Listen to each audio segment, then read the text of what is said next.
Assalamualaikum warahmatullahi wabarakatuh.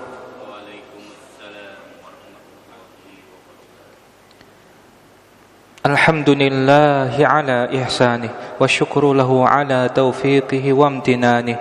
Ashhadu an la ilaha illallah wahdahu la syarika la ta'ziman li sya'nih. Wa ashhadu anna Muhammadan abduhu wa rasuluhu ad-da'i ila ridwanih sallallahu alaihi wa ala alihi wa ashabihi amma ba'du.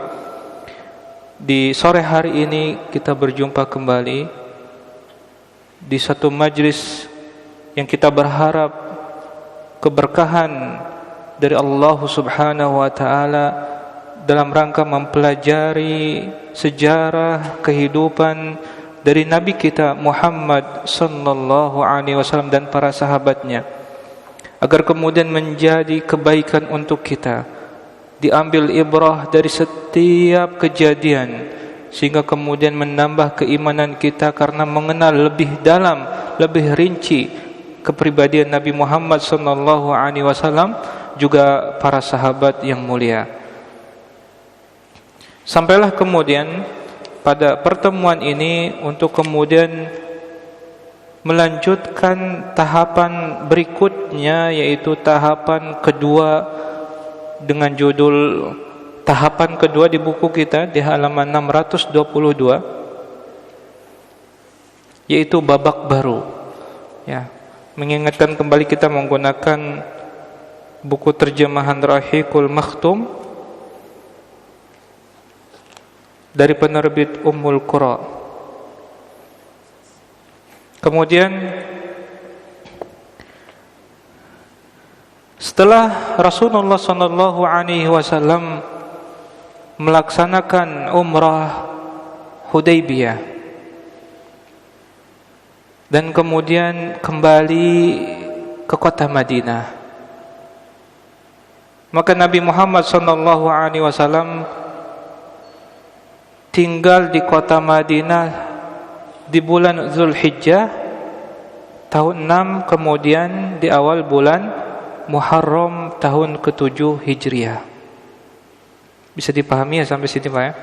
Halaman 622. Kemudian di sini disebutkan bahwasanya perjanjian Hudaybiyah jelas adalah merupakan gencatan senjata dan kemudian merupakan awal babak baru dalam kehidupan Islam dan kaum muslimin.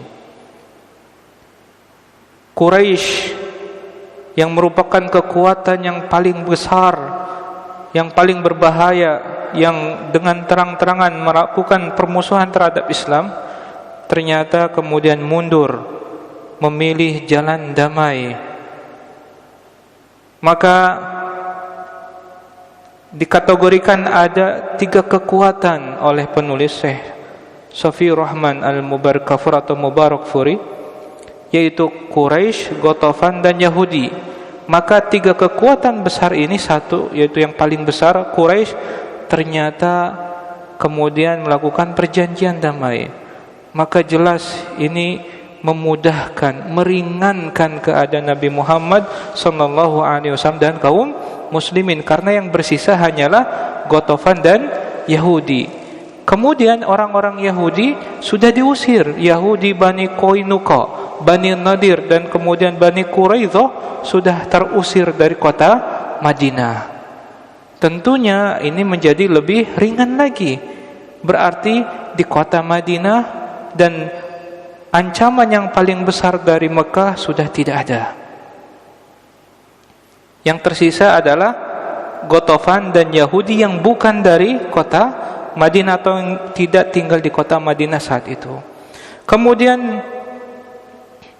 jelas bahwasanya Quraisy adalah simbol kekuatan yang sangat besar dan merupakan juga simbol kesyirikan. Ketika ternyata mereka sudah, di sini ditulis diterjemahkan seolah melepas permusuhan kepada Islam, maka Ghatafan atau kekuatan dari Ghatafan adalah kecil, ya, tidak kemudian menjadi risau atau kegundahan bagi Nabi Muhammad sallallahu alaihi wasallam. Juga di sini sebutkan bahkan ketika diteliti ternyata Ghatafan ikut perang Ahzab pun karena bujukan dari Quraisy dan orang-orang Yahudi.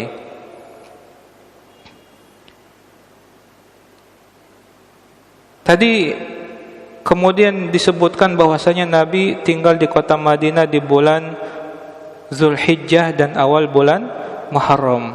Maka di sini disebutkan nanti di akhir bulan Muharram, 2 bulan berikutnya ini, maka Nabi Muhammad SAW dan para sahabat berangkat menuju Khaybar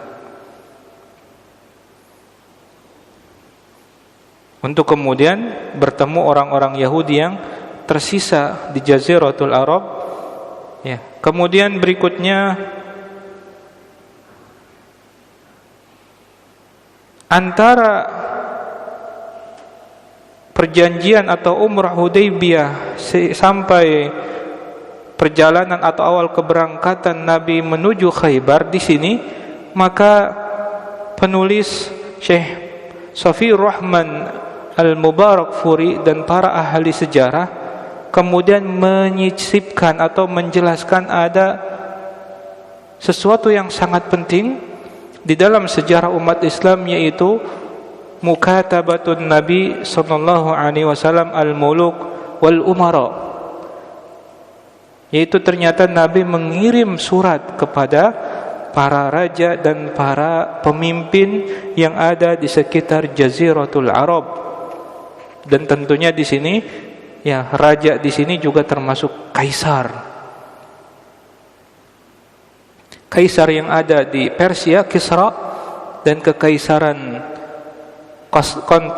Rum atau Konstantin yang ada di saat itu pusatnya di Baitul Maqdis. Kita buka halaman 624.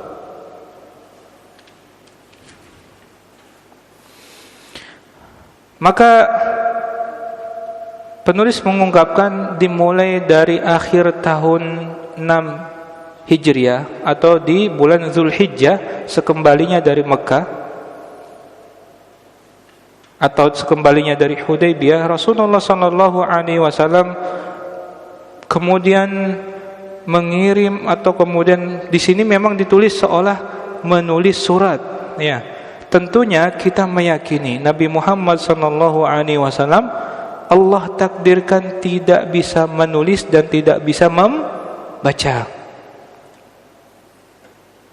Padahal Nabi Muhammad sallallahu alaihi wasallam adalah seorang yang cerdas. Ini adalah sifat dasar seorang nabi, pasti mereka adalah fatonah. Kita pernah belajar seperti itu. Semua nabi dan rasul pasti cerdas. Enggak ada yang biasa-biasa aja. Kalau kita bilang bahkan jenius. Tapi kemudian Allah jadikan beliau tidak bisa membaca dan menulis. Maka ini karena hikmah. Sedikit agar kemudian kita juga mengambil faidah dari ini. Para ulama menjelaskan bahwasanya Nabi Muhammad SAW bahkan sampai meninggal Nabi bertekad untuk tidak bisa membaca dan tidak bisa menulis. Andai menyempatkan waktu untuk belajar, pasti Nabi dengan waktu yang sangat singkat akan segera bisa membaca dan menulis.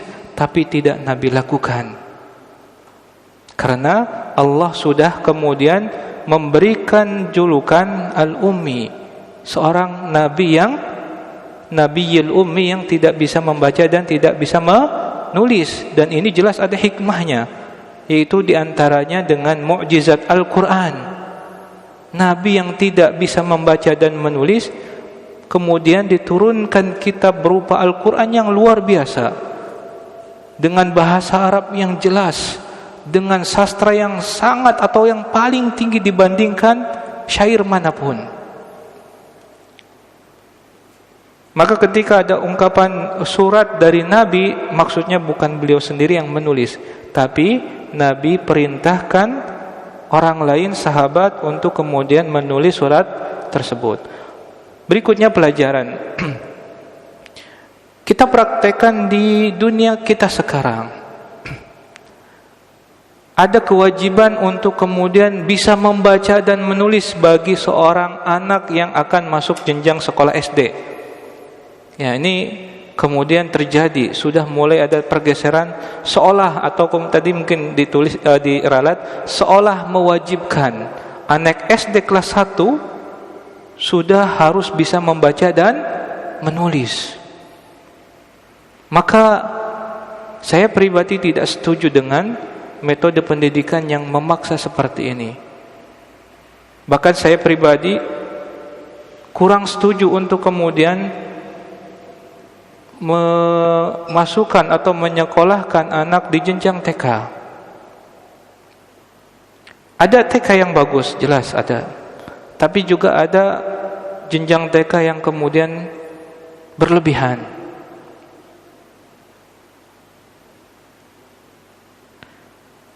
Tentunya setiap anak mempunyai takdir yang berbeda, diberikan bakat yang berbeda, dan kemudian mempunyai juga cara belajar yang berbeda. Tapi ketika seorang guru mengajar di satu instansi pendidikan, contohnya di lembaga pendidikan TK, dan terjadi ada kalanya ternyata guru TK bukan seorang pendidik yang kemudian benar-benar bisa melakukan pendidikan.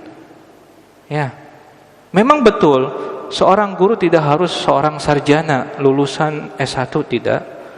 Tapi ketika ternyata memaksakan seorang anak kecil harus bisa membaca ini, baca itu, harus kemudian bisa menghafal ini, menghafal itu, maka yang seperti ini ada kalanya tidak dibenarkan, karena tadi setiap anak mempunyai keadaan yang berbeda, takdir yang berbeda, bakat yang berbeda, mempunyai cara pengajaran yang berbeda.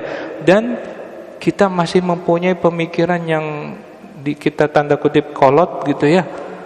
Seolah yang pintar itu yang bisa baca cepat, umurnya masih kecil udah bisa baca, langsung diberikan predikat pintar. Yang kemudian telat berarti kurang pintar. Nah, ini yang salah. Bisa dipahami Pak ya? Karena apa? Karena tadi ternyata Nabi Muhammad SAW orang yang sangat cerdas, tapi ditakdirkan untuk tidak bisa membaca.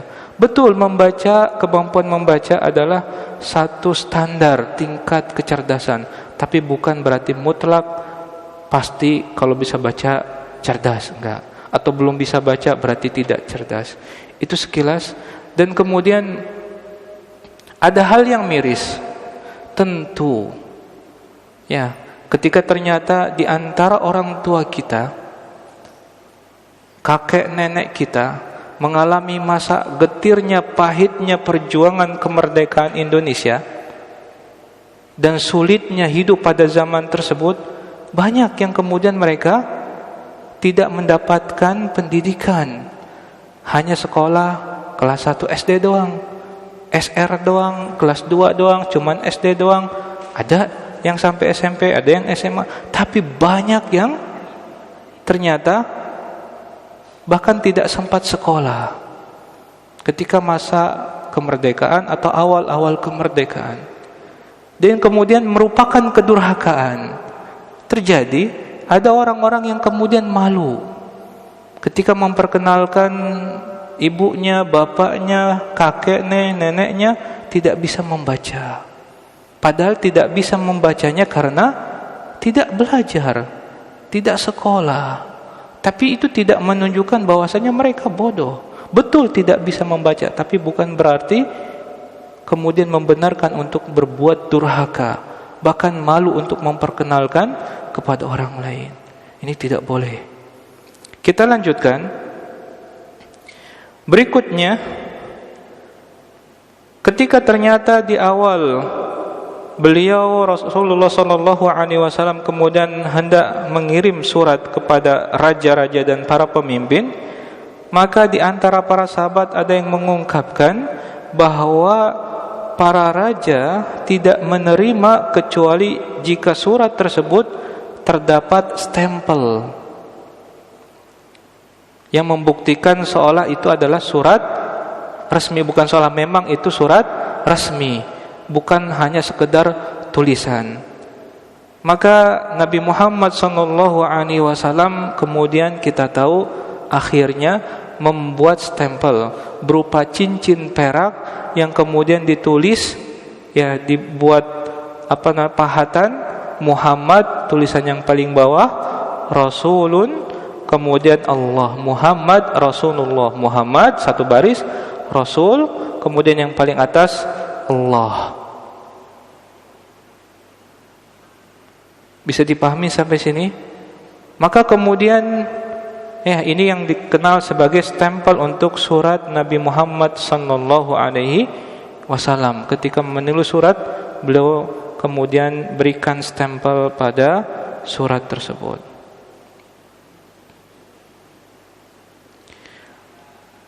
Berikutnya ada pertanyaan. Dan ini, ya, kita harus legowo, dalam artian ketika ternyata ada ungkapan atau pertanyaan, apakah bagi laki-laki sunnah menggunakan atau memakai cincin?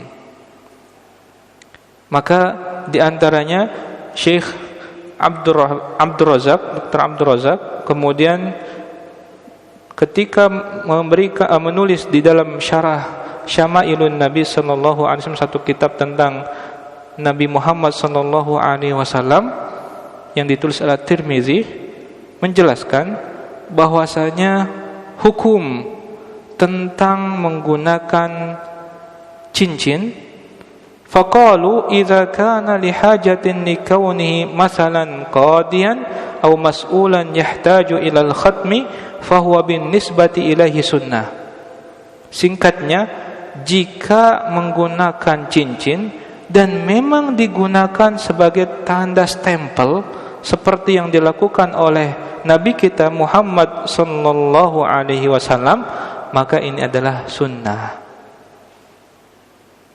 Wa amma idza kana an ghairi hajatin, tapi jika tanpa hajat, hanya sekedar perhiasan, maka beliau mengatakan fa innahu yakunu mubahan, hanya mubah.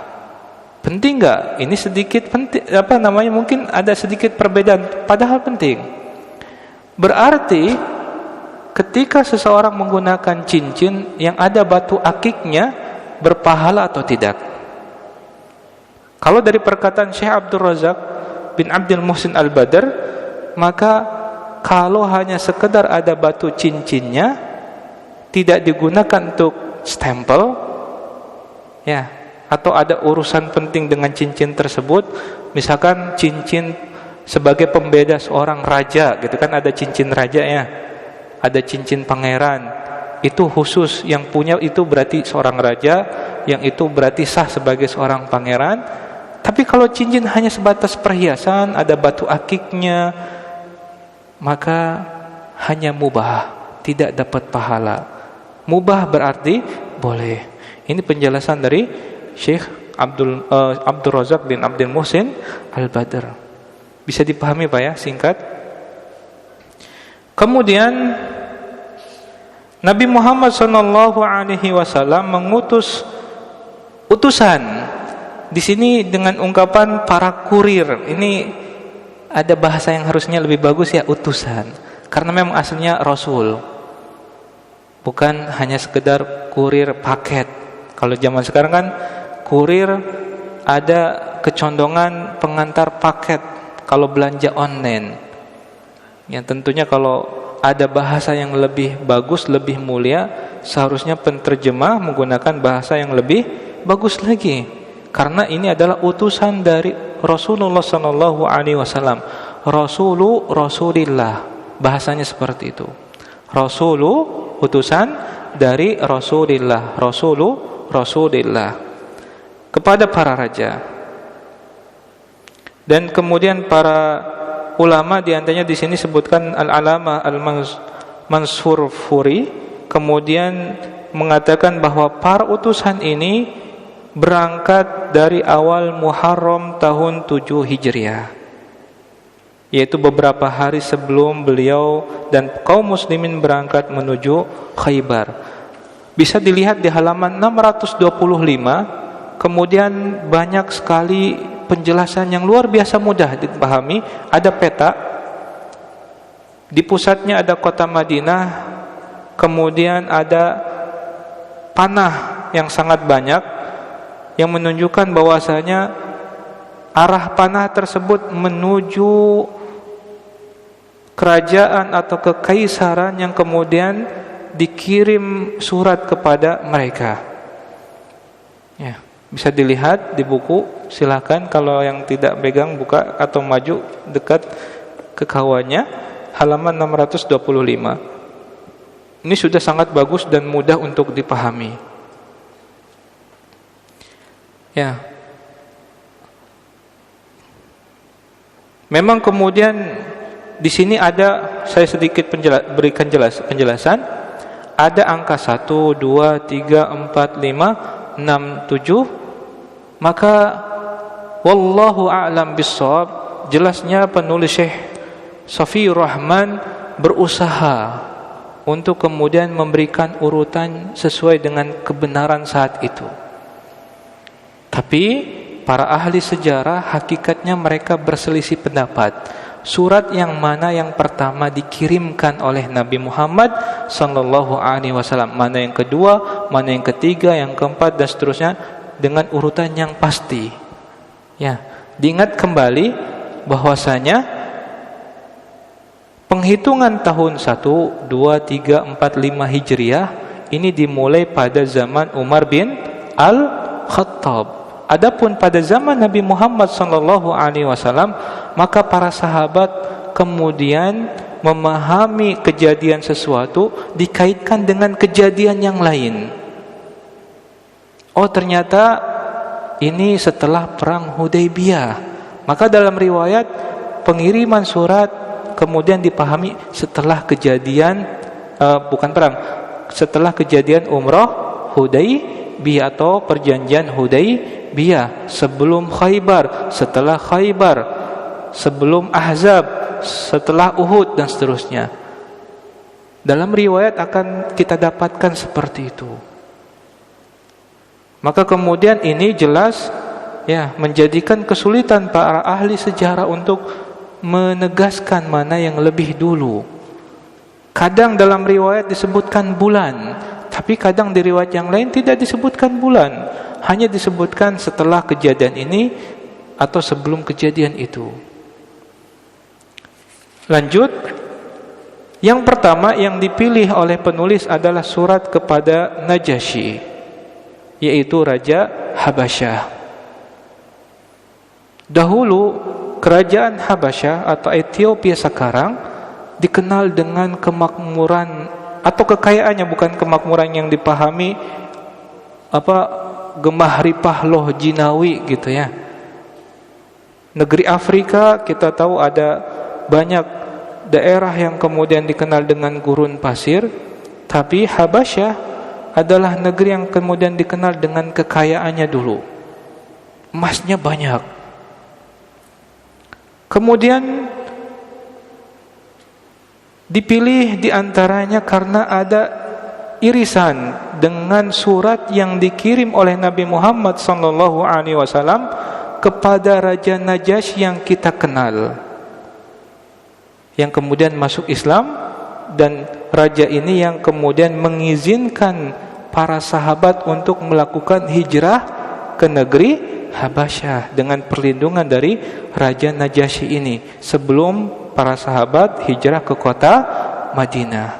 Bisa dipahami ya?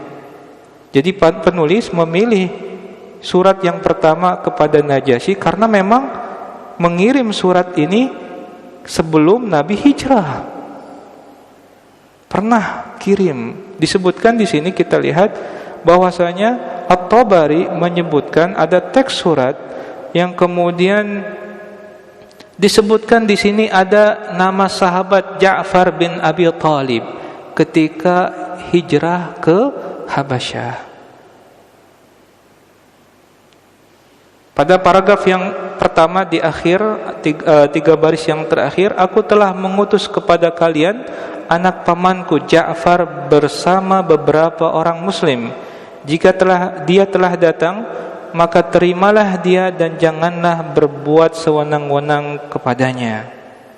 Ini diantara poin yang menunjukkan bahwasanya Nabi Muhammad sallallahu alaihi wasallam pernah mengirim surat ke Najasyi, rajanya Habasyah atau kerajaan Habasyah, ini untuk hijrah yang pertama ke Habasyah sebelum hijrah ke kota Madinah. Berikutnya Al-Baihaqi dalam kitab Dalailun Nubuwah meriwayatkan dari Ibnu Ishaq teks surat yang ditulis Nabi sallallahu alaihi wasallam kepada Najasyi. Di sini kemudian disebutkan dari Muhammad seorang nabi kepada Najasyi Al-Asham, pemimpin Habasyah, kesejahteraan bagi siapapun yang mengikuti petunjuk dan kemudian beriman kepada Allah dan Rasul-Nya. Aku bersaksi bahwa tiada ilah yang berhak disembah selain Allah semata, tiada sekutu baginya dan tidak mempunyai pendamping dan anak, dan bahwa Muhammad adalah hamba dan Rasul-Nya. Aku menyeru Tuhan kepada seruan Islam, bahwa aku adalah Rasul-Nya, maka masuklah Islam, niscaya Tuhan selamat. Aslim taslam.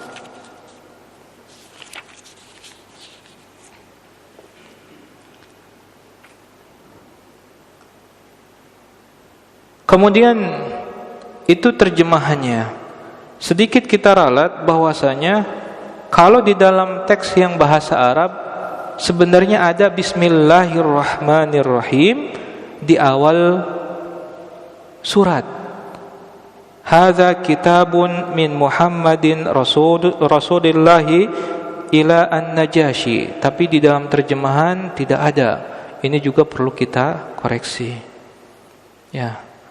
Kemudian Allah membawakan satu ayat Al-Quran setelahnya. Allah Subhanahu wa taala berfirman, "Qul ya ahlal kitabi ta'alu ila kalimatin sawa'in bainana wa bainakum alla na'budu illallaha wa la nusyrika bihi syai'a wa la yattakhidha ba'duna ba'dan arbaban min dunillah fa in tawallaw faqulu ashhadu bi anna muslimun."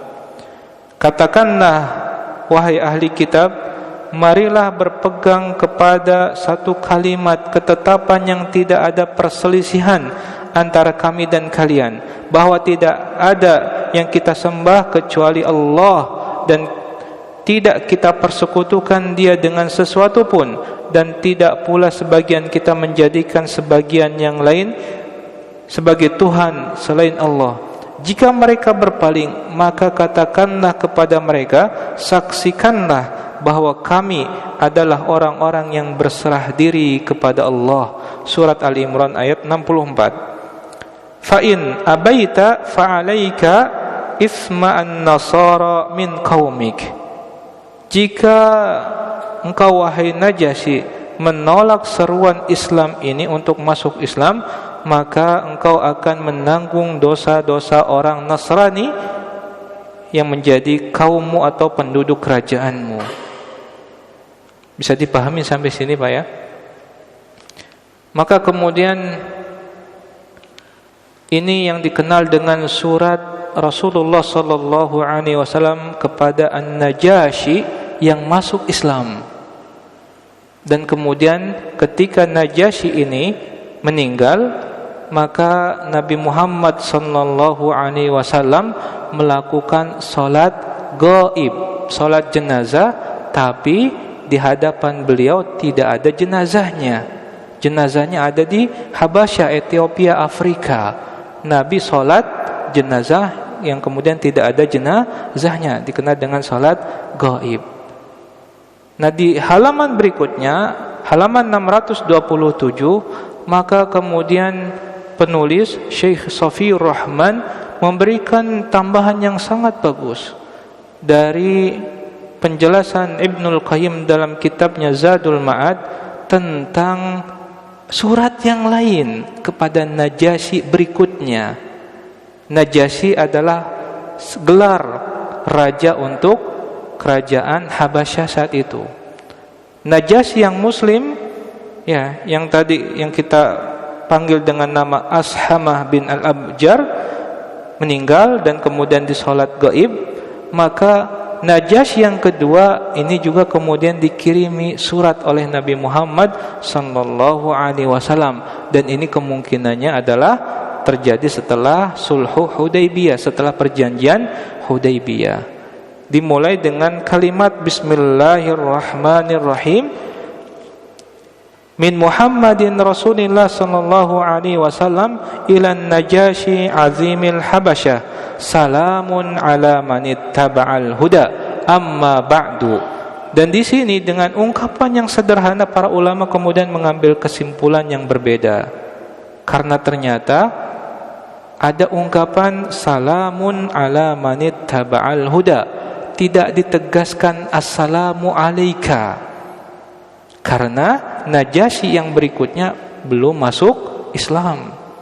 Maka dengan ungkapan salam, assalamu ala manit taba'al huda, atau salamun ala manit taba'al huda. Ini kesimpulan dari para ulama bahwasanya surat ini adalah surat yang berbeda kepada Najasyi berikutnya yang tidak masuk Islam. Aku memuji kepada Tuhan, maksudnya memuji Allah Subhanahu wa taala di sini. Ini salah terjemahan, jadi bingung bacanya ya. Aku memuji bagi Tuhan kepada Allah, bukan ya. Aku memuji Allah, coret saja. Itu terjemahannya tidak. Memang bahasa Arabnya ahmadu ilaikallah. Ini tidak diterjemahkan aku memuji bagi Tuhan kepada Allah, enggak. Ya langsung aku memuji Allah yang tiada ilah yang berhak disembah selainnya. Dialah penguasa yang maha suci, pemberi kesejahteraan, pemberi perlindungan, dan yang berkuasa.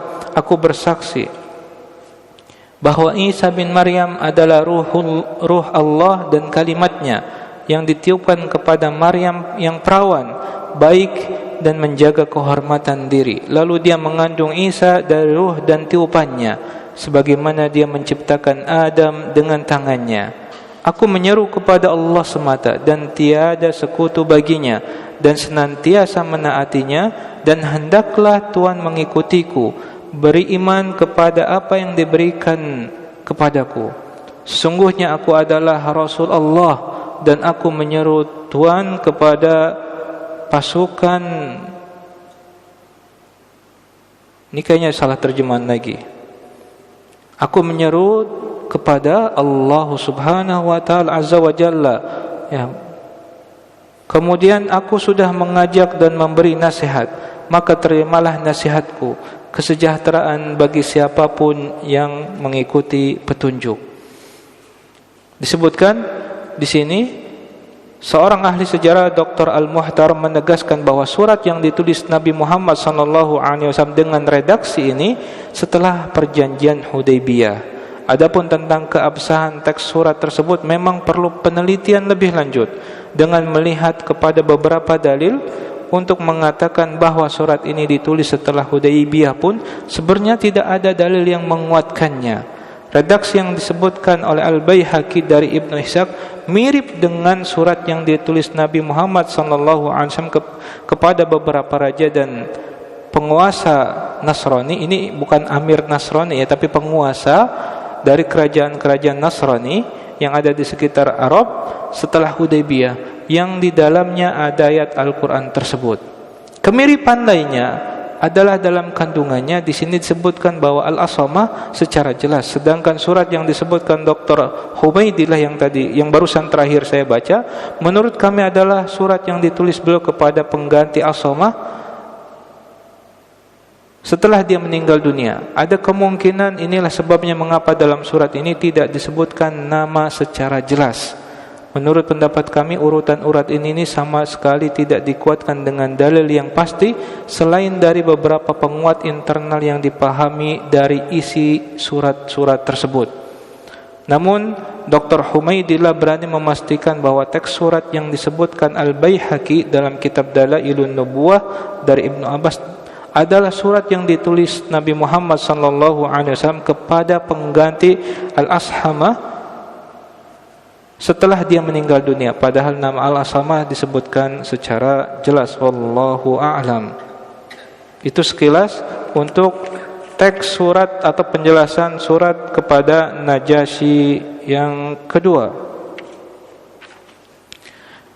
Berikutnya, setelah Amr bin Umayyah bin Ad-Damri menyampaikan surat Nabi SAW kepada Raja Najasyi, ini utusan Nabi Muhammad SAW, maka dia langsung memungut surat tersebut dan meletakkan di depan matanya.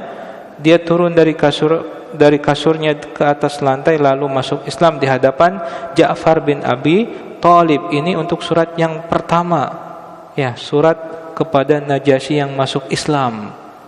Dan Ja'far bin Abi Thalib ketika hijrah ke Habasyah sebelum hijrah ke Madinah. Najasyi ini kemudian menulis balasan kepada Nabi Muhammad SAW saat itu juga. Kemudian bunyi dari balasan surat tersebut dengan nama Allah yang Maha Pengasih dan Maha Penyayang, dimulai dengan bismillah juga. Ila Muhammadin Rasulillahi minan Najasyi Ashamah. Di sini sebutkan bahwasanya beliau menjelaskan ini adalah surat dari Najasyi Ashamah, ya, yang masuk Islam. Kesejahteraan. Salamun alaika ya Nabi Allah minallahi wa rahmatillahi wa barakatihi. Kesejahteraan bagi engkau wahai Nabi Allah, dari Allah dan rahmat Allah serta berkahnya. Demi Allah yang tiada ilah yang berhak disembah selain Dia. Amma ba'du. Faqad balagani kitabuka ya Rasulullah. Telah kuterima surat dari engkau wahai Rasulullah, yang di dalamnya engkau menyebutkan permasalahan tentang Nabi Isa alaihissalam. Demi Rabb langit dan bumi, sesungguhnya Isa memang tidak lebih dari apa yang engkau sebutkan itu, dan dia memang seperti yang engkau jelaskan, dan kami juga sudah tahu isi surat yang engkau kirimkan kepada kami. Kami telah menampung anak pamanmu tadi Ja'far bin Abi Thalib dan rekan-rekannya. Aku pun bersaksi bahwa engkau adalah Rasulullah yang benar dan dibenarkan. Aku telah bersumpah setia kepada engkau, bersumpah setia kepada anak paman engkau Ja'far bin Abi Thalib, dan aku telah berserah diri masuk Islam di hadapannya kepada Allah penguasa semesta alam. Ini balasan dari Najasyi Ashamah kepada Nabi SAW, menegaskan tentang keislaman beliau. Nabi Muhammad SAW meminta kepada Najasyi ini agar mengirim Ja'far dan rekan-rekannya yang hijrah ke Habasyah. Maka dia mengirim mereka dengan menaiki 2 perahu. Amr bin Umayyah Ad-Damri juga ikut dalam rombongan ini hingga mereka bertemu Nabi Muhammad SAW yang saat itu sedang berada di Khaybar. Maka kemudian, ya, Ja'far bin Abi Thalib tadi dengan rekan-rekannya Amr bin Umayyah Ad-Damri bertolak dari Habasyah, akhirnya hijrah menyusul walaupun terlambat, ya, karena sebenarnya mereka lebih duluan hijrah ke Habasyah. Para sahabat masih tinggal di Mekah. Para sahabat hijrah ke Madinah, kemudian barulah sekitaran tahun 7 Hijriah ini sahabat-sahabat yang dari Habasyah kemudian bisa menyusul ke Madinah. Kemudian mereka bertemu Nabi Muhammad SAW yang saat itu sedang berada di Khaybar. Raja Najasyi ini meninggal dunia pada bulan Rajab tahun 7 Hijriah setelah perang Tabuk. Beliau bersedih atas kematiannya dan mengucapkan bela sungkawa. Kemudian Nabi Muhammad SAW melaksanakan salat gaib sepeninggalnya. ada raja lain yang menggantikan kedudukannya dan beliau menulis surat lagi tadi yang kedua kepada penggantinya itu, namun tidak bisa dilacak apakah penggantinya tersebut apakah dia masuk Islam ataukah tidak. Itu penjelasan tentang surat yang pertama kepada Najasyi 1 dan Najasyi 2. Berikutnya surat kepada Muqawqis Raja Mesir. Al-Kitab ila al-Muqawqis Maliku Misr. Maka Nabi Muhammad sallallahu alaihi wasallam menulis surat kepada Juraid bin Matta al-Mulaqab bil Muqawqis Maliku Misra wal Iskandariyah. Menulis kepada seorang raja bernama Juraid bin Matta, gelarnya Muqawqis, yang merupakan raja Mesir dan Iskandaria. Dimulai dengan Bismillahirrahmanirrahim, dengan menyebut nama Allah yang Maha Pengasih dan Maha Penyayang.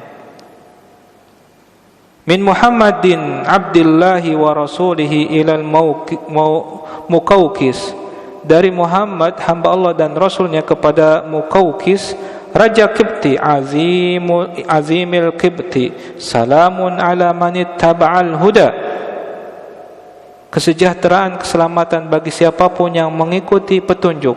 Amma ba'du, fa inni ad'uka bidi'ayatil Islam, aku menyeru engkau dengan seruan Islam.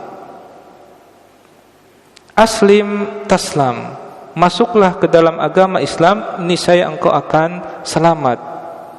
Wa aslama yu'tikallahu ajraka marratain, fa in tawallaita fa inna 'alaika itsma ahli Qibt. Masuk Islamlah dan engkau selamat. Jika engkau masuk Islam, maka engkau akan mendapatkan 2 pahala.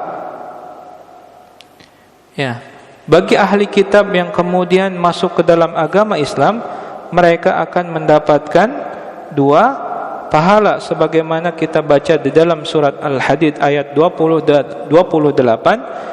Ya ayyuhallazina amanu taqullaha wa aminu bi rasulihi yu'tikum kiflaini mir rahmatih wa yaj'al lakum nuran tamshuna bihi wa yaghfir lakum wallahu ghafurur rahim.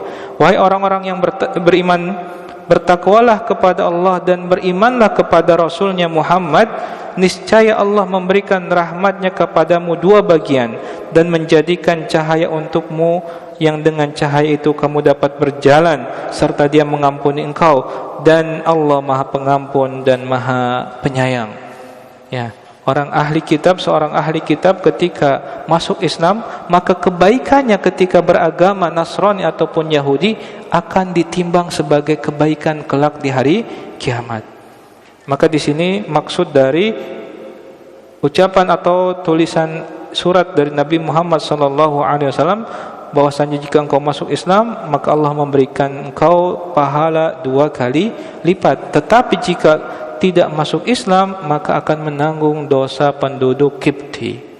Kemudian membawakan ayat Al-Quran, ya qul ya ahlal kitab ta'alu ila kalimatin sawa'in bainana wa bainakum alla na'budu illallaha wa la nusyrika bihi syai'an wa la yattakhidha ba'duna ba'dan arbaban min dunillah fa in tawallaw faqulu ashhadu bi anna muslimun.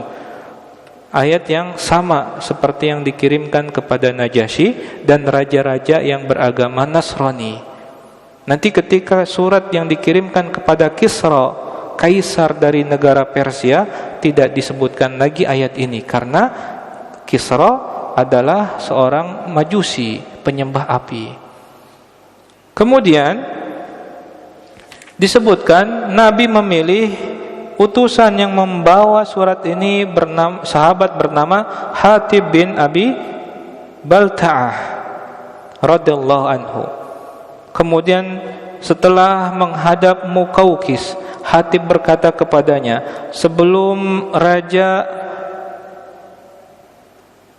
Ada seorang yang mengaku bahwa dia adalah Tuhan yang maha tinggi, lalu Allah menimpakan hukuman kepadanya di dunia dan akhirat. Allah menyiksanya, lalu menyiksanya lagi. Maka ambillah pelajaran darinya, dan jangan sampai ada orang yang lain mengambil pelajaran dari engkau, wahai raja.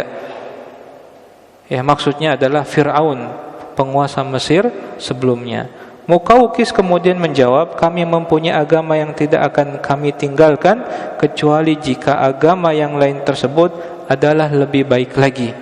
Kemudian Hatib berkata, kami mengajakmu kepada Islam yang Allah telah mencukupkannya dari agama yang lain. Nabi ini menyeru semua manusia, yang paling ditekan Quraisy, yang paling dimusuhi Yahudi, yang paling dekat dengan orang-orang Nasrani. Demi Allah, kabar yang dibawa Musa tentang Isa sama dengan kabar yang dibawa Isa tentang Muhammad. Seruan kami di hadapan engkau kepada Al-Quran sama dengan seruan engkau yang memegang Taurat dan kepada Injil. Setiap Nabi yang sudah mengenal satu kaum, maka kaum tersebut adalah umatnya. Intinya mereka harus menaatinya. Engkau termasuk orang yang sudah mengenal Nabi ini. Kami tidak melarang kalian dari agama Al-Masih, tetapi kami memerintahkan kalian untuk tetap berpegang kepadanya. Maka Raja Muqawqis kemudian menjawab, memang aku telah memperhatikan agama Nabi ini dan tahu bahwa dia tidak memerintahkan untuk menghindari agama Al-Masih. Tidak pula seperti tukang sihir yang sesat atau dukun yang suka berdusta. Aku melihat dia membawa tanda kenabian dengan mengeluarkan yang tersembunyi dan mengabarkan rahasia. Aku akan mempertimbangkannya. Ia kemudian mengambil surat Nabi Muhammad SAW, memberinya stempel lalu diserahkan kepada pembantunya. Kemudian dia memanggil seorang sekretaris dan mendiktekan surat balasan untuk Nabi Muhammad SAW yang ditulis dengan bahasa Arab. Yang unik, ternyata Muqawqis yang tidak masuk Islam kemudian mengutip Bismillahirrahmanirrahim lagi. Li Muhammad ibn Abdullah minal Muqawqis, kepada Muhammad bin Abdullah dari Muqawqis, pemimpin Qibti, azimil Qibti, salamun alaika amma ba'du. Kemudian mengucapkan salam tegas, seolah sama dengan apa yang dikirimkan oleh Nabi Muhammad SAW. Nah, di antara para ulama ada yang menjelaskan bahwasanya apa yang dilakukan oleh Muqawqis ini menunjukkan bahwa ada perbedaan antara agama kita, agama Islam, agama yang dibawa oleh Nabi Muhammad SAW, ada akidah al-wala wal bara. Kita tidak boleh mengucapkan selamat Natal, tapi mereka kemudian dengan mudahnya mengucapkan selamat Idul Fitri, selamat Idul Adha. Di sini ya, Raja Muqawqis mengulang Bismillahirrahmanirrahim, salamun alaika, karena tidak ada akidah al-wala wal bara. Ya, bisa dipahami semuanya ya. Kemudian Raja Muqawqis kemudian mengatakan, saya telah membaca surat engkau dan bisa memahami isinya serta apa yang engkau serukan. Saya sudah tahu bahwa ada seorang nabi yang masih tersisa. Bisa dipahami ya, masih ada nabi, masih ada zaman kenabian, maksudnya seperti itu. Menurut perkiraan saya dia akan muncul dari Syam. Ini alasan. Saya hormati utusan Tuhan, dan kini kukirimkan dua gadis yang mempunyai kedudukan terhormat di masyarakat Qibti, yaitu yang kita kenal dengan Maryah dan yang kedua Sirin. Dan kini kukirimkan dua gadis yang mempunyai kedudukan terhormat di masyarakat Qibti dan beberapa lembar kain. Saya hadiahkan juga seekor bigol, ya, bagla, bukan keledai. Ini salah terjemahan, dicoret aja, bukan keledai tapi bagla atau bigol, campuran antara kuda dan keledai, agar dapat digunakan oleh Nabi Muhammad SAW sebagai tunggangan, kemudian dinamakan duldul, dan umurnya sangat panjang.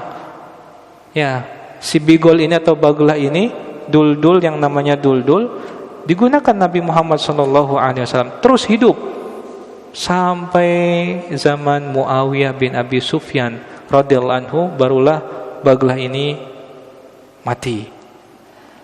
Ya. Kemudian Rasulullah SAW mengambil Maria sebagai istri beliau. Ini pendapat yang lebih mudah. Kemudian lahir dari beliau, yaitu putra Nabi Muhammad SAW yang bernama Ibrahim, tapi kemudian meninggal waktu masih kecil. Dan kemudian gadis berikutnya Sirin diberikan kepada Hasan bin Thabit yang kita kenal dengan penyair Islam. Walhamdulillahirabbil alamin. Kita lanjutkan setelah salat maghrib. Alhamdulillahi hamdan katsiran thayyiban mubarakan fihi kama yuhibbu rabbuna wa yardah. Ashhadu an la ilaha illallah wahdahu la syarika lah, wa ashhadu anna Muhammadan abduhu wa rasuluh sallallahu alaihi wa ala alihi wa sahbihi wa sallama tasliman katsira, amma ba'du. Kemudian di sesi kedua ini juga kemudian mengingatkan bahwasanya di antara faidah dari surat-suratnya Nabi Muhammad sallallahu alaihi wasallam yang pertama adalah penulisan Bismillahirrahmanirrahim di awal surat.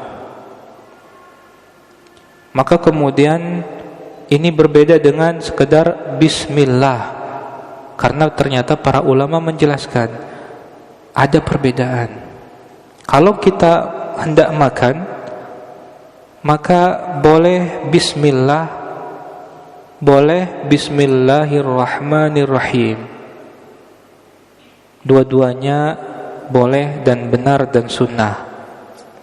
Tapi ketika menulis surat, ternyata Nabi mengirim surat-surat yang tadi dan nanti kita akan jelaskan dengan versi lengkap, Bismillahirrahmanirrahim. Berikutnya berarti ada perbedaan, karena tidak dijumpa hanya sekedar Bismillah. Lanjut, penerapan yang kita lakukan pada zaman ini, di antaranya kita ketika memulai mengirim surat, tanda kutip, bentuknya WhatsApp, kepada seseorang yang benar-benar baru, maka diingat yang sunnah adalah dimulai dengan Bismillahirrahmanirrahim. Ulama beda pendapat, apakah yang lebih utama atau lebih dulu Assalamualaikum atau Bismillahirrahmanirrahim. Berbeda pendapat mana yang lebih utama, apakah pertama salam, kedua basmalah, atau bismillah dulu baru kedua Assalamualaikum warahmatullahi wabarakatuh. Tapi dua-duanya punya pendapat yang kuat, yang saling menguatkan. Jadi silahkan digunakan dua-duanya. Assalamualaikum warahmatullahi, atau Assalamualaikum warahmatullahi wabarakatuh. Juga diingatkan, bukan Assalamualaikum WRWB, enggak ya, ditulis lengkap. Apalagi sekarang kita sudah ada teknologi yang bisa memperkirakan tulisan berikutnya, bisa disimpan juga tulisan-tulisan tertentu. Dia juga kemudian belajar kita nulis apa kata setelahnya, disesuaikan dengan ejaan bahasa Indonesia. Jangan ditulis WRWB ya. Kemudian setelahnya Bismillahirrahmanirrahim, atau dibalik, Bismillahirrahmanirrahim, barulah kemudian Assalamualaikum warahmatullahi wabarakatuh. Dan saya ingatkan, salam bukan adalah sesuatu yang remeh. Ketika Anda kemudian merasakan kegundahan, kegelisahan, kesedihan, maka bertemulah dengan kaum muslimin, jumpa dengan mereka, ucapkan salam yang pertama kepada mereka dan kemudian mereka menjawabnya, atau kemudian mereka yang mendahului kita mengucapkan salam. Maka diingat, assalam di sini bukan sesuatu yang remeh. Ini adalah doa. Ya. Maka sungguh indah ketika ternyata jumpa kawan dia mengucapkan salam. Berarti dia menunaikan hak muslim. Hakul muslim ala muslim, di antaranya situn, di antara hak muslim kepada muslim yang lain ada 6. Idza laqitahu fasallim alaihi.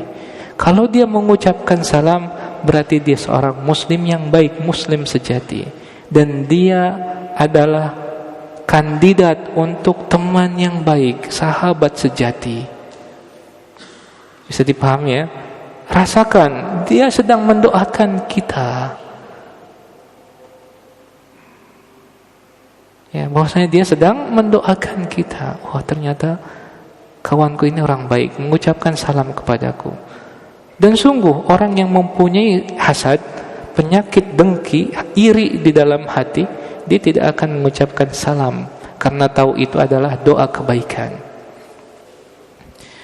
Selanjutnya, ya, maka tadi dipahami tentang akhir dari surat kepada Muqawqis, diakhiri dengan pengiriman hadiah untuk Nabi Muhammad SAW berupa 2 gadis.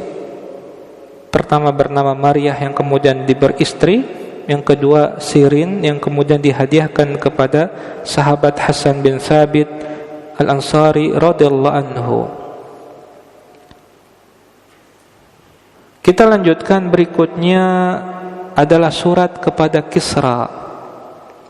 Siapa Kisra? Raja dari kekaisaran Persia. Nabi Muhammad SAW memulai dengan Bismillahirrahmanirrahim. Min Muhammadin Rasulillah ila Kisra azimi Faris.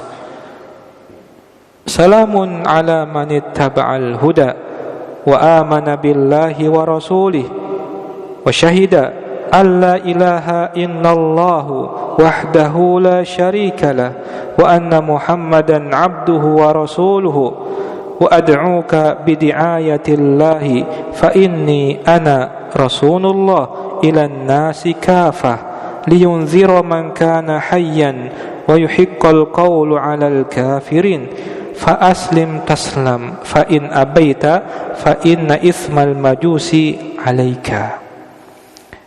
Dari Muhammad Rasulullah kepada Kisra, pemimpin atau raja Persia, azimi Faris. Kesejahteraan bagi siapapun yang mengikuti petunjuk, beriman kepada Allah dan Rasulnya, bersaksi bahwa tiada ilah yang berhak disembah selain Allah saja, yang tiada sekutu baginya, dan bahwa Muhammad adalah hamba dan Rasulnya. Aku menyeru engkau, wahai raja, dengan seruan Islam. Sesungguhnya aku adalah utusan Allah. Kok ini urusan? Salah cetak.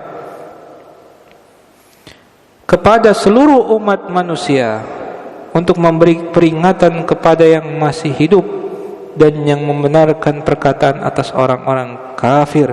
Masuklah Islam, niscaya engkau akan selamat. Namun jika menolak masuk Islam, maka dosa orang-orang Yahudi ada di pundak engkau. Maka di sini, ya, di antara faidah yang lain diingat bahwasanya ketika memberikan ceramah, khutbah Jumat dan seterusnya, ada sunnah juga mengucapkan syahadat. Dan di sini dipertegas juga dalam surat-surat Nabi Muhammad SAW tadi dimulai dengan hamdalah, kemudian ada syahadatnya. Berarti ini sangat penting. Berikutnya bahwasanya disebutkan bahwasanya di sini Nabi tegas menyebutkan bahwa beliau diutus kepada seluruh manusia. Ana Rasulullahi ilan nasi kafatan. Maka korespondensi surat menyuratnya Nabi Muhammad sallallahu alaihi wasallam kepada raja-raja dan pemimpin-pemimpin yang ada di sekitar Arab menunjukkan bahwa universalnya rahmatan lil alaminnya, bahwasanya Nabi Muhammad sallallahu alaihi wasallam jelas benar diutus kepada seluruh manusia dan jin. Bisa dipahami Bapak semuanya ya? Makanya di antara hadis yang lain Nabi Muhammad sallallahu alaihi wasallam bersabda, "Bu'ithu ila kulli ahmarin wa abyad," atau kama qala Rasulullah sallallahu alaihi wasallam, "Aku diutus kepada setiap orang yang mempunyai kulit ahmar, merah, dan wa aswad, dan hitam." Karena secara umum manusia kulitnya gelap dan merah, enggak disebut dengan putih. Ya, di antara para ulama menjelaskan bahwasanya ya, ungkapan putih tidak dikenal oleh orang Arab, walaupun kemudian ada istilah nanti Bani Asfar.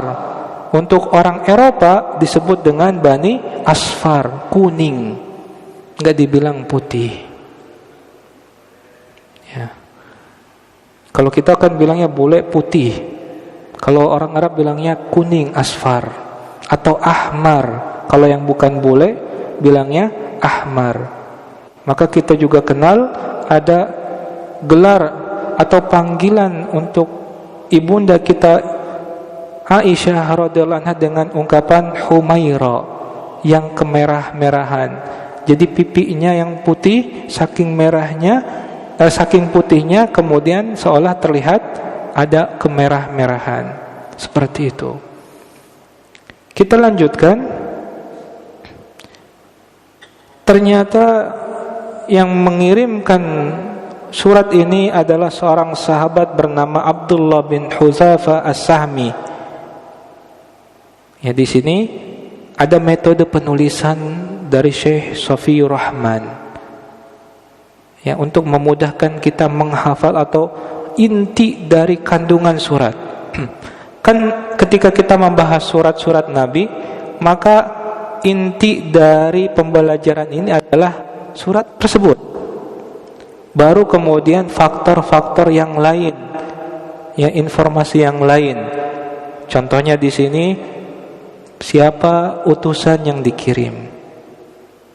Karena nanti ketika penjelasan tentang surat yang dikirim kepada Herakl, Kaisar Romawi, itu ada cerita yang unik dari sahabat Abu Sufyan radhiyallahu anhu, bahwasanya urutannya Abu Sufyan dipanggil dulu ke istana, kemudian terjadi percakapan, setelah selesai surat datang. Ya, tapi kemudian untuk memudahkan dan untuk penyeragaman, maka penulis Syekh Safiyur Rahman menjadikan surat itu di awal setiap awal pembahasan. Ya, subjudul langsung suratnya, inti dari isi surat. Baru kemudian informasi yang lain. Contohnya di sini yang dikirim oleh Nabi Muhammad SAW adalah seorang utusan bernama sahabat Abdullah bin Huzaifah As-Sahmi radhiyallahu anhu. Kemudian karena tidak bisa langsung berjumpa dengan Kisra, maka surat ini disampaikan terlebih dahulu kepada atau pimpinan atau amir Bahrain. Sudah ada Bahrain dari zaman dahulu. Kita tidak tahu apakah pemimpin Bahrain ini mengutus anak buahnya untuk menyampaikan surat tersebut atau dia sendiri yang menyampaikannya.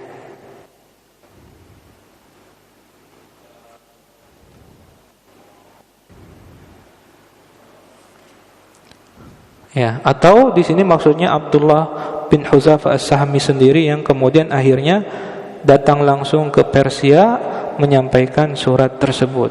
Tapi disebutkan bahwasanya sahabat ini Abdullah bin Hudzafah As-Sahmi bertemu terlebih dahulu dengan Azimi Al-Bahrain, ya, pemimpin dari Bahrain. Poinnya itu.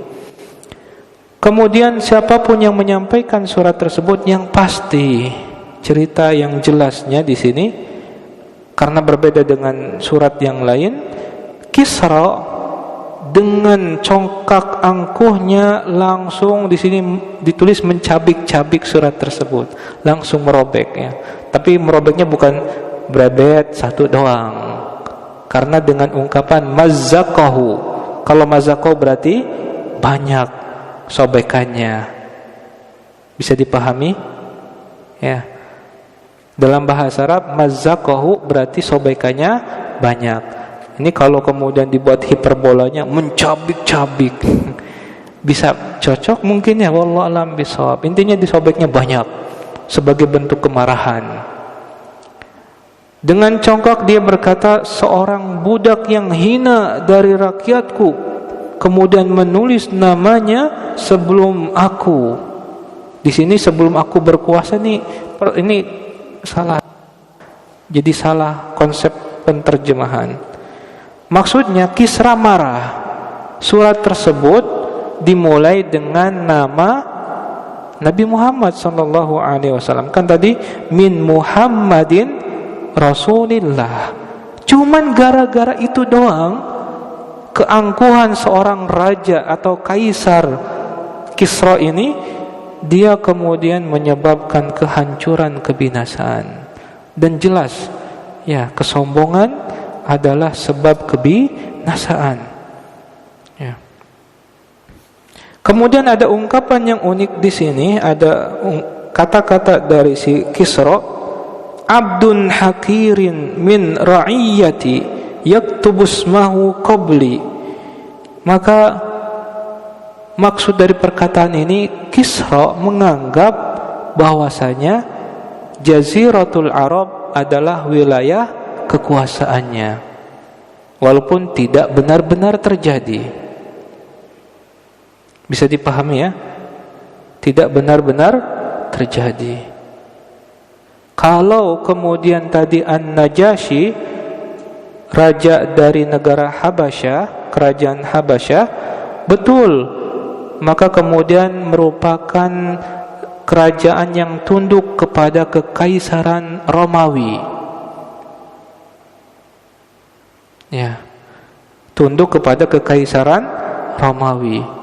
Mereka bayar pajak kepada kekaisaran Romawi. Ketika masuk Islam Najasyi, dia menolak bayar pajak lagi. Ya, nanti disebutkan. Kemudian Kisra menganggap bahwasanya Nabi Muhammad SAW dari Mekkah ataupun Madinah secara umum Jaziratul Arab dianggap wilayah kekuasaannya, padahal merupakan wilayah yang netral, tidak dikuasai Persia, juga tidak dikuasai oleh Romawi. Bisa dipahami ya? Tapi namanya keangkuhan seperti itu. Bilangnya abdun hakir, ini kekurang ajaran. Nabi dibilang budak yang hina, hakir itu. Maka memang sudah ditakdirkan akan kehancuran si Kisra ini. Ya. Kita lanjutkan. Setelah mendengar apa yang dilakukan oleh Kisra, Nabi Muhammad SAW kemudian menjawab, bahkan mendoakan kebinasan. Beliau bersabda, mazzakallahu mulkahu, Allah akan hancurkan, ya, cabik-cabik kerajaan dari si Kisra ini. Kemudian tentu itu benar-benar terjadi karena merupakan doa dari Nabi Muhammad SAW. Ada kejadian berikutnya, si Kisra kemudian menulis surat kepada Raja Yaman, Bazan. Kalau di sini sebutnya gubernur Yaman, padahal lebih tepatnya raja Yaman. Siapa Bazan? Nah, kita mengingat kembali. Dulu kita kenal dengan ungkapan Abraha dengan pasukan gajah. Abraha berusaha untuk menghancurkan Ka'bah. Habis, binasa si Abraha ini. Padahal saat itu si Abraha adalah raja dari Yaman. Nah, ketika kekuasaan itu kosong, diisi oleh Bazan. Bisa dipahami semuanya ya. Dan kemudian Persia mengetahui hal tersebut dan kemudian menundukkan kerajaan Yaman, sehingga kerajaan Yaman berada di bawah persemakmuran, kalau bahasa kerennya gitu ya, di bawah kedaulatan dari Persia. Itu cerita singkatnya. Isi dari surat Kisra kepada Raja Bazan, utuslah 2 orang yang gagah perkasa untuk menemui orang itu yang berada di Hijaz, maksudnya Nabi Muhammad SAW. Setelah surat ini sampai, dan kemudian hendaklah keduanya membawa orang tersebut menemui Kisra langsung, maksudnya ditangkap, suruh ditangkap. Maka Bazan tentunya nurut ya kepada Kaisar Kisra, dan kemudian menunjuk 2 orang ya, sambil membawa surat yang akan disampaikan kepada Nabi Muhammad SAW, dan setelahnya kemudian langsung menemui Kisra. Di sini tidak disebutkan namanya, padahal di dalam kitab bahasa Arabnya ada nama yang disebutkan ya, Kahramanah, Banaweh, dan Kharkhasru. Itu diantaranya, wallahualam, cara pengucapannya seperti itu. 2 orang yang diutus oleh Raja Bazan. Kemudian 2 orang ini tiba di kota Madinah dan kemudian berjumpa dengan Nabi Muhammad SAW, dan seorang diantaranya kemudian mengatakan, sungguhnya Syahan Syah. Ini ungkapan raja di raja ya, karena kaisar bahasa kitanya. Kisra telah mengirim surat kepada Raja Bazan agar dia mengirim utusan untuk menemuimu, lalu membawamu menuju Kisra. Kata-katanya bernada ancaman. Maka Nabi Muhammad SAW dengan ketenangan menyuruh 2 utusan ini agar kemudian istirahat dan menjumpai lagi dengan Nabi Muhammad SAW di esok harinya, dan diantaranya nanti terjadi mukjizat Nabi Muhammad SAW. Ternyata Nabi kemudian di malam tersebut diberitahukan oleh malaikat Jibril bahwa terjadi pemberontakan, istilah kerennya revolusi, kudeta, yang dilakukan oleh anaknya si Kisra ya, anaknya Kisra kepada Kisra, anak kandungnya sendiri yang kemudian membunuh Kisra.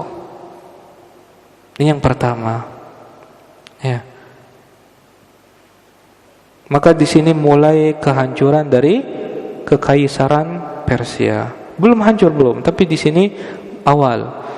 Kisra yang angkuh, yang sombong tadi ternyata hancur tidak lama setelah merobek surat dari Nabi Muhammad SAW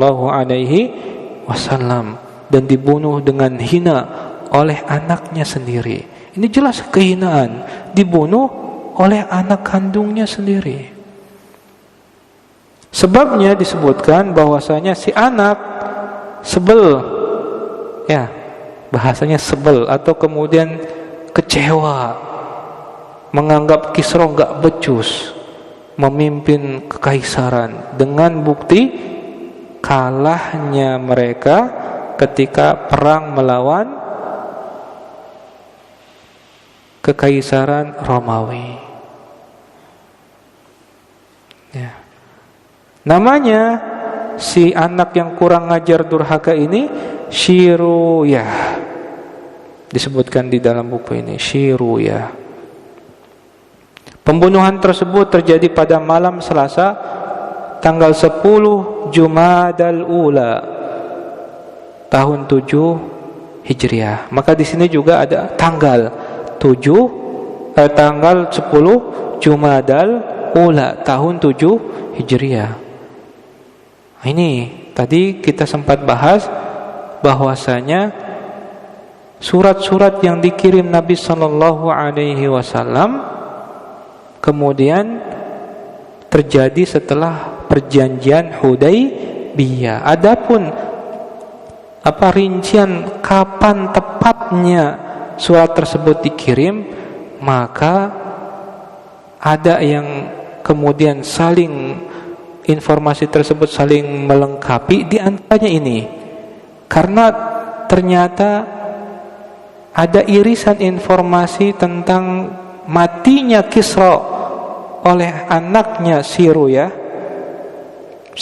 ini, maka jelas ternyata surat tersebut sampai di tangan Kisra sekitaran bulan Jumadal Ula.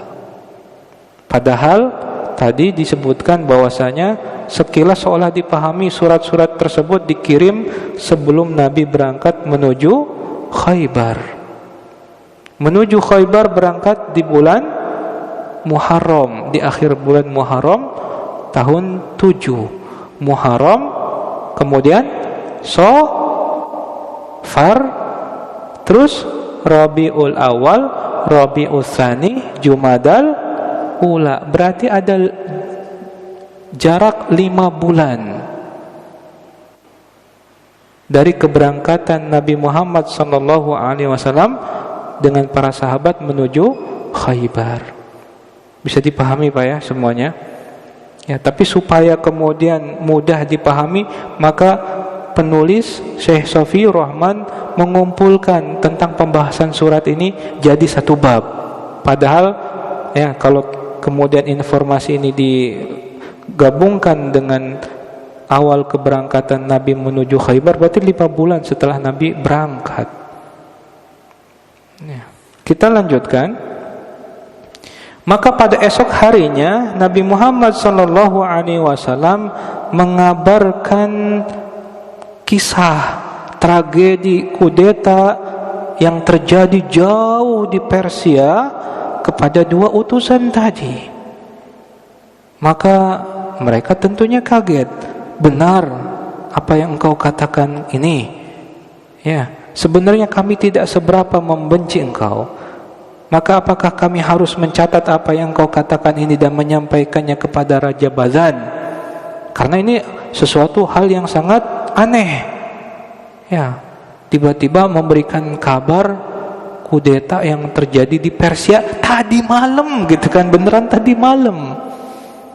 Padahal ya tidak ada internet, tidak ada pesan singkat yang kemudian bisa datang SMS dengan kecepatan yang luar biasa gitu ya, dari penjuru dunia ke penjuru dunia yang lain.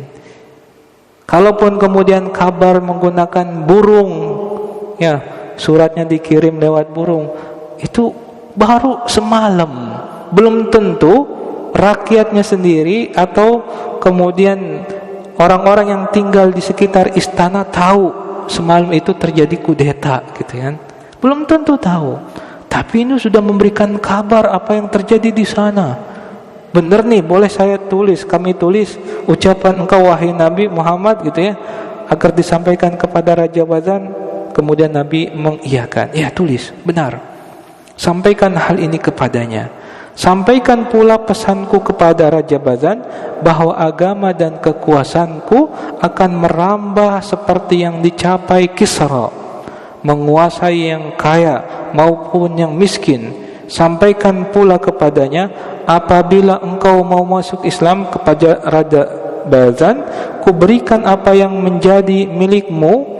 Maksudnya akan dibiarkan tetap menjadi raja di Yaman ini dan mengangkatmu menjadi pemimpin bagi kaummu. Tetap jadi raja. yang enggak diambil hartanya, tetap kekayaan, kekuasaan sama.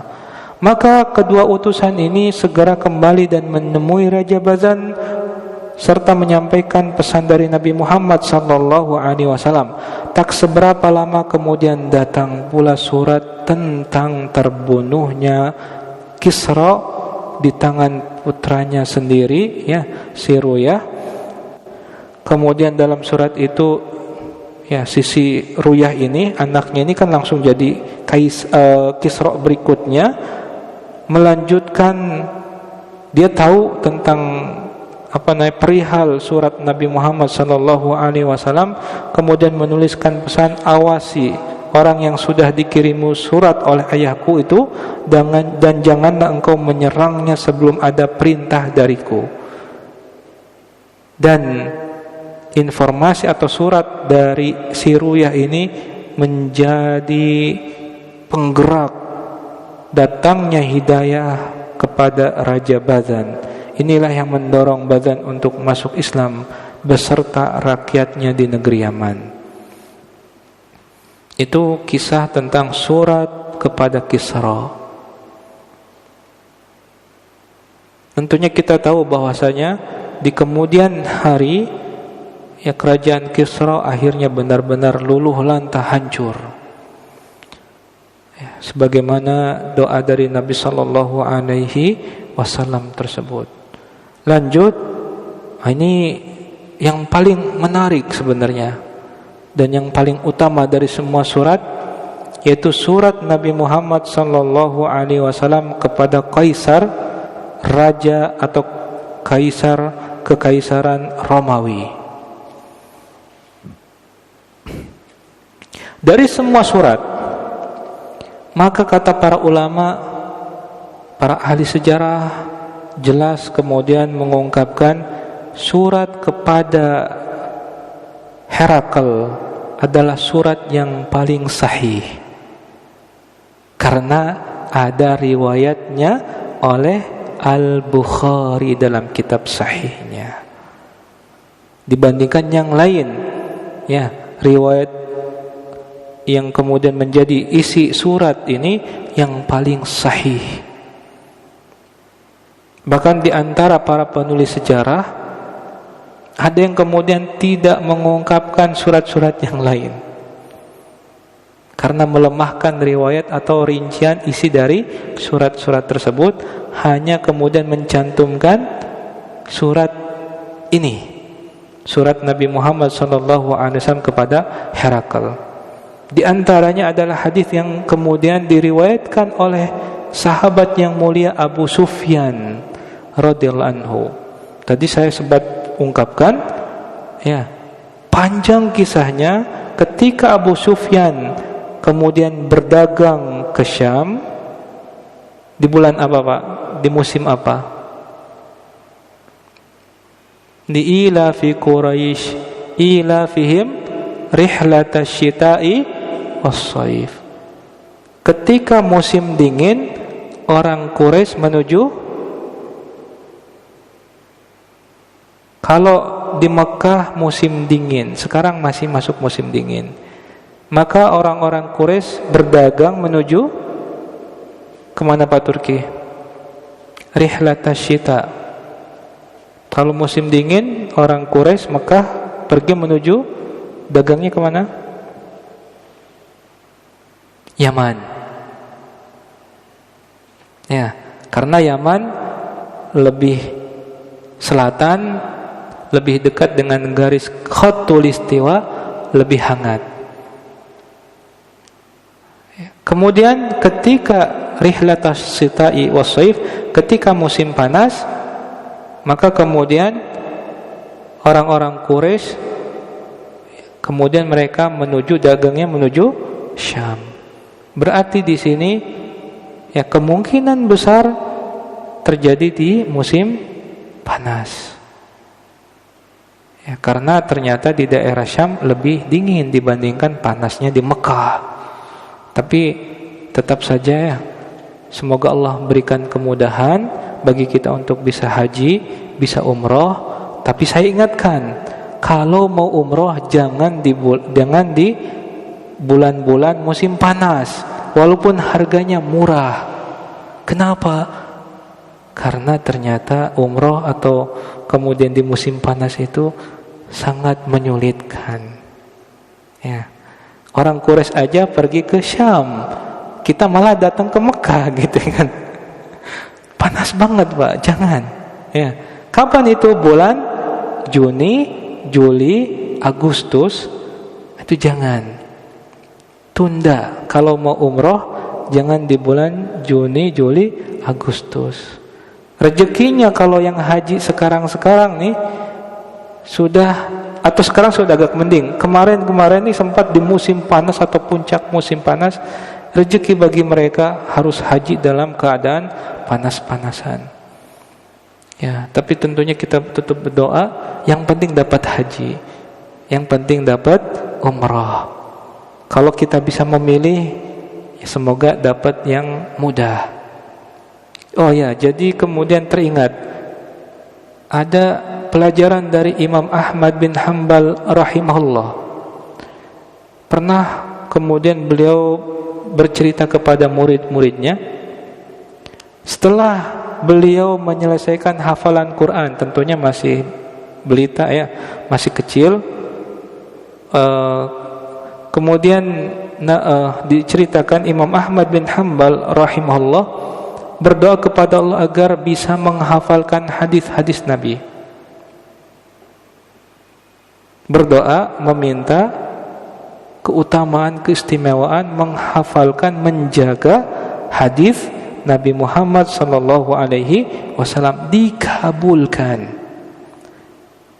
Nah, kemudian ini beliau kemudian mengajarkan kepada kita, kalau kalian berdoa meminta sesuatu kepada Allah, tambahkan fi afiyah. Contohnya hal ini kan perkara dunia yang berkaitan dengan akhirat, menghafalkan hadis. Kemudian Imam Ahmad bilang apa? Karena dulu saya enggak mengucapkan fi afiyah, akhirnya saya menghafalkan hadis di dalam penjara. Ya, di dalam penjara atau kemudian penjara yang sesungguhnya, atau di rumah dalam keadaan ya diawasi dengan ketat, tidak boleh keluar dari rumah ya, dalam kesulitan. Makanya kalau kalian meminta sesuatu kepada Allah dalam perkara dunia atau perkara akhirat, ucapkan fi afiyah. Ini kalau doa yang bukan bersumber dari Al-Quran dan hadis. Mungkin itu diantara faidahnya. Lanjut, kita kemudian memulai surat ini dengan Bismillahirrahmanirrahim. Min Muhammadin Abdillahi wa Rasulihi ila Hirakla Azimir Rum. Salamun ala man ittaba'al huda, aslim taslam.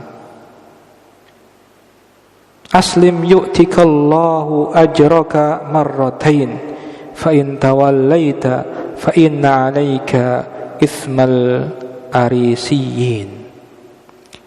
Dari Muhammad bin Abdullah kepada Heraklius, kalau bahasa Arabnya Herakl, kemudian diterjemahkan ke bahasa Indonesia Heraklius, ada usnya. Pemimpin Romawi, kekaisaran Romawi. Kesejahteraan bagi siapapun yang mengikuti petunjuk. Masuklah Islam, niscaya engkau akan selamat. Masuklah Islam, niscaya Allah akan melimpahkan pahala kepada engkau 2 kali lipat. Tadi kita sudah bahas, orang ahli kitab masuk Islam dapat 2 kebaikan. Kebaikan yang dilakukan sebelumnya semasa dia menjadi penganut agama Nasrani ataupun Yahudi akan tetap dihitung sebagai kebaikan, ditimbang pada hari kiamat sebagai kebaikan. Dan kemudian tentunya setelah masuk Islam, kebaikan itu jelas akan diterima oleh Allah Subhanahu wa taala. Lanjut, namun bila engkau berpaling, tidak mau masuk Islam, maka engkau akan menanggung dosa al-arisiyin. Riwayat yang lain Al-Irisiyin. Kan di sini Ari. Riwayat yang lain Iri. Kemudian riwayat yang lain Yarisiyin. Siapa itu Arisiyun? Ada yang tahu, Pak? Pernah dengar? Dalam bahasa mereka dikenal dengan istilah Arius. Ya. Itu dulu. Kemudian lanjutnya isi surat diakhiri dengan ayat Al-Quran, surat Ali Imran yang tadi sama dengan surat-surat yang lainnya. Qul ya ahlal kitab ta'alau ila kalimatin sawa'in bainana wa bainakum alla na'budu illallah wa la nusyrika bihi syai'an wa la yattakhidha ba'duna ba'dan arbaban min dunillah fa in tawallau faqulu ashhadu bi anna muslimun. Katakanlah wahai ahli kitab, marilah berpegang kepada satu kalimat ketetapan yang tidak ada perselisihan antara kami dengan kalian, bahwa tidak kita sembah kecuali Allah saja dan tidak kita persekutukan Dia dengan sesuatu pun, dan tidak pula sebagian kita menjadikan sebagian yang lain sebagai Tuhan selain Allah. Jika mereka berpaling, maka katakanlah kepada mereka, saksikanlah bahwa kami adalah orang-orang yang berserah diri kepada Allah Subhanahu wa ta'ala. Lanjut tadi sedikit tentang Arius atau Arisiyin. Ini dibahas oleh para ulama. Memang kemudian terjadi perbedaan pendapat tentang siapakah Arisiyin ini. Mudahnya, ya, karena ada irisan pengetahuan juga dari mereka, maka kemudian dikenal Arisiyin karena ada kejadian yang kemudian membuat mereka terkenal. Apa itu? Namanya Konsili 1 Nikea. Raja Konstantinopel yang kedua saat itu, Konstantin yang kedua, kemudian mengumpulkan semua golongan atau kemudian bahasa kita pemikiran-pemikiran firqah Kristen di satu tempat namanya Nikea tahun 325 Masehi. Apa yang dilakukan? Yaitu kemudian agar menjelaskan tentang hakikat agama Kristen, terutama masalah teologi ketuhanan. Sebenarnya Isa atau Yesus, siapa dia? Ya, intinya kemudian kita singkat, karena ada campur tangan dari si Raja Konstantin II ini, kemudian sebenarnya dia yang memaksakan bahwasanya ajaran Kristen yang benar, Nasrani yang benar adalah ketuhanan Trinitas. Jadi formalitas diteguhkan, keyakinan versi yang kita kenal sekarang Trinitas itu adalah Konsili Nikea. Konsili yang pertama di Nikea tahun 325.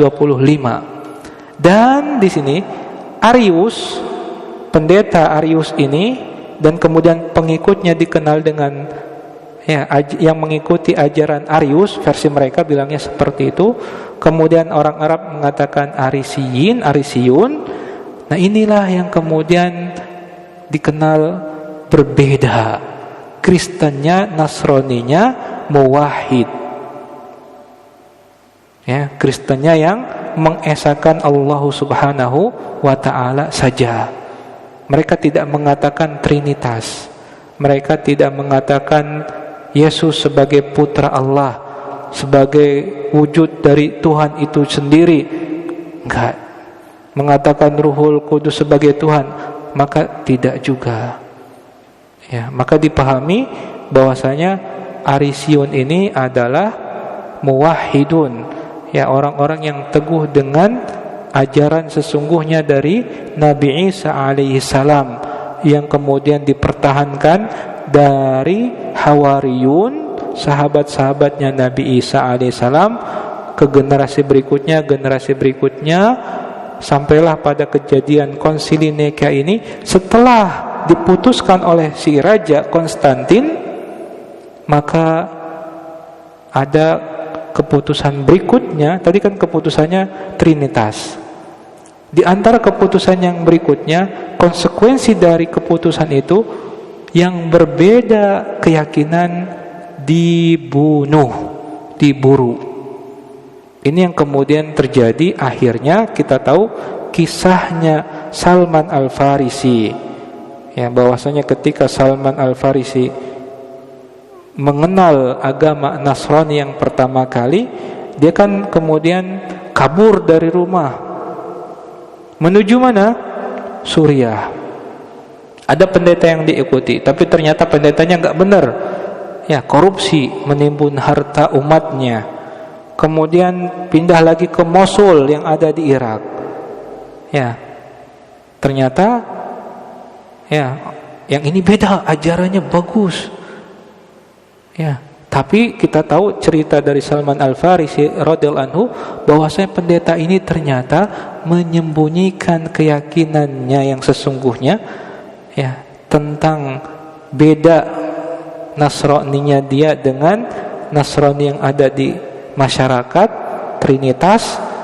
Pendeta ini enggak muwahhid, ya, menyembunyikannya. Maka kemudian ketika pendeta ini hampir mati, sekarat, berpesan, dan Salman juga bertanya, engkau hampir mati gitu kan, kepada siapa engkau berwasiat agar saya bisa mengikuti belajar ajaran yang murni ini, Kristen yang murni bahasanya, mungkin seperti itu.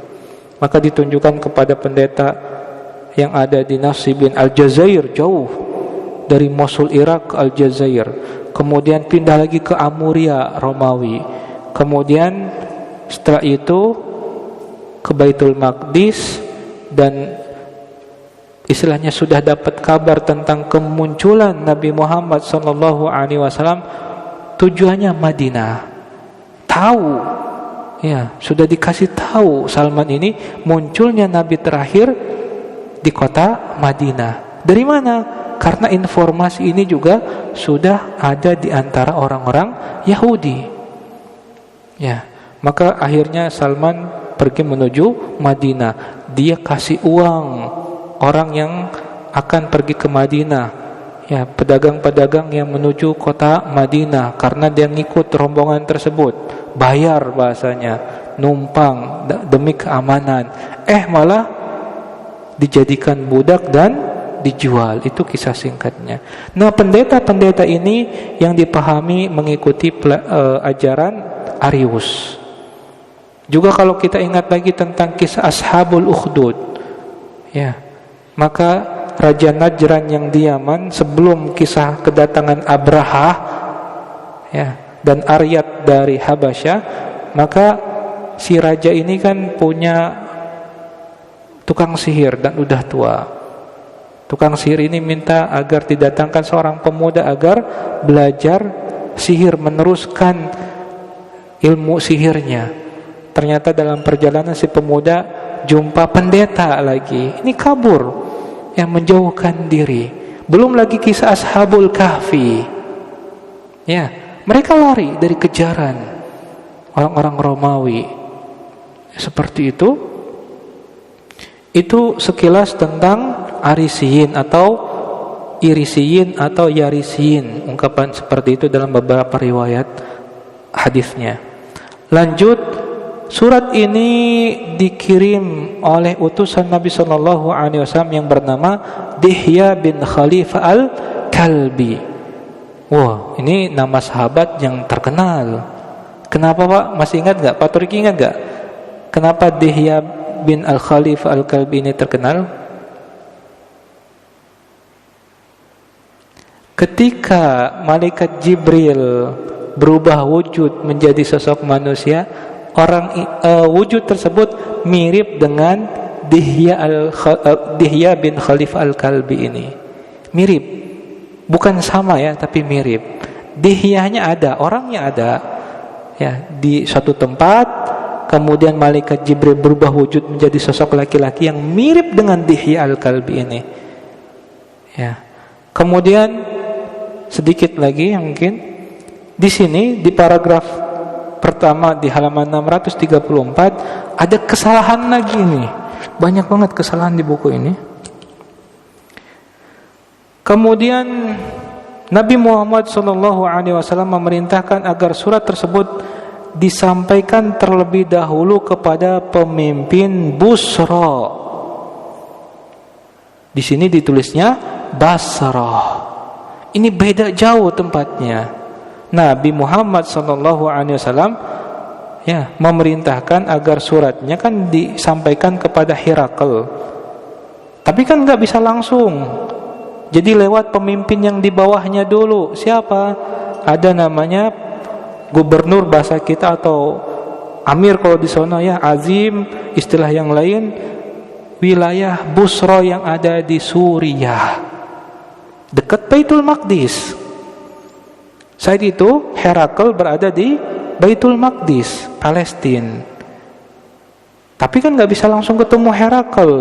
Jadi surat ini minta dulu agar disampaikan kepada pemimpin atau raja wilayah Busra. Ini beda, bukan Basrah, coret ya, itu salah, jauh. Basrah itu di Iran atau Irak ya, dekat Kuwait. Kalau Basrah itu jauh. Ini jelas salah ini. Ya. Makanya aneh banget kalau Basrah kan itu wilayah kekuasaan Persia. Kenapa kemudian muter-muter gitu kan ke timur dulu baru ke Baitul Maqdis? Enggak, ini Busra. Dan di dalam bahasa Arabnya, cetakan bahasa Arab disebutkan Azimi Busra. Ya mirip tapi beda tempat. Ini di Suriah. Silahkan diganti. Setelah itu kemudian Azimi Busra ini pemimpin wilayah Busra yang akan menyampaikan suratnya kepada Herakl Kaisar Romawi. Sampai sini yang bisa saya sampaikan. Insyaallah kita akan lanjutkan pada pertemuan berikutnya. Walhamdulillahirabbil alamin. Mungkin sebelum ditutup ada pertanyaan, silakan. Banyak kisah terutama di potongan ini. Banyak faidah yang kemudian kita bisa ambil. Kita cukupkan. Walhamdulillahirabbil alamin. Subhanakallahumma bihamdik asyhadu an la ilaha illa anta astaghfiruka wa atubu ilaik. Wassalamu alaikum warahmatullahi wabarakatuh.